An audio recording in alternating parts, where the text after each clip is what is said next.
far from being an insignificant piece of furniture in the tabernacle. The laver provides a beautiful picture of the cleansing of sin that Jesus, the living water, provides on our behalf. Let's dive right in.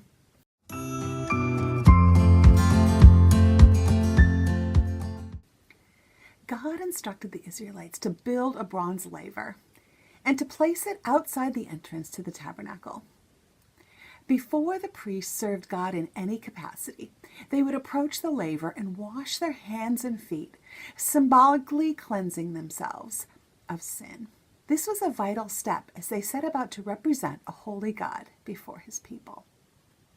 The three things we know about the laver's construction are: it was made of solid bronze, the basin was placed on a stand, and it was made of mirrors. So while we have some flexibility in the creation of our laver, I think it's important to include these three elements. So let's talk about each one. The stand of my laver is a plastic Birdbath. You know, the ones with sand inside for stability. These are pretty inexpensive, fairly light, and a good choice. While you could use it as is, the bowl of most Birdbaths is shallow. So I unscrewed the bowl and replaced it with a plastic planter, which gives you more depth for washing. Let me show you how this is done. When you purchase a plastic Birdbath, it's actually in two pieces. It has the base and it has the Birdbath bowl. And so what you want to do is unscrew the bowl from the base.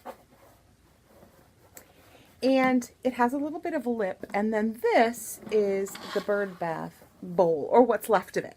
So cut out the bowl so that it fits snugly at the bottom of your chosen planter. Depending upon the size of your planter is how you will want to cut it.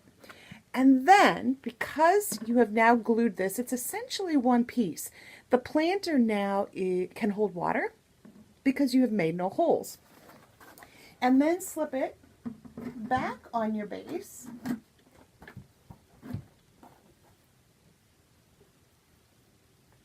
And take your screws and screw it back together.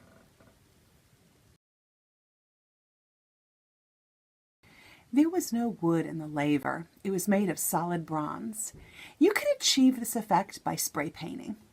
The trick is finding the right color. It shouldn't look too brassy and definitely not gold. I used a Rust-Oleum metallic aged copper, and it worked quite well. The Israelite women used bronze as mirrors, and it was these mirrors that were donated to create the laver, giving this particular piece of furniture a reflective quality. Reflective in more ways than one. Certainly, when the priest approached the laver, he could see himself, but also, what was he thinking as he reflected on the sins that required this ritual washing? I like to invite students to wash themselves in the laver and think about these things. Obviously, my laver is not mirror-like, but I added a mirror on the bottom, and so when they look in, they see themselves. Even today, dedicated Jews ritually wash in a special pool, a practice known as Mikvah. They wash their chests near their hearts in case they had determined in their hearts to do their own thing. They wash their hands too, since they are often complicit in wrongdoing. They wash their heads to cleanse impure thoughts, and their feet, which may not have gone where God wanted them to go.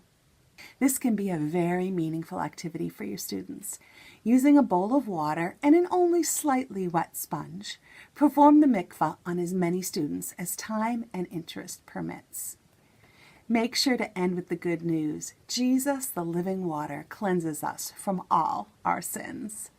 This is Becky from Experience the Bible Creatively, reminding you that props are always better than paper.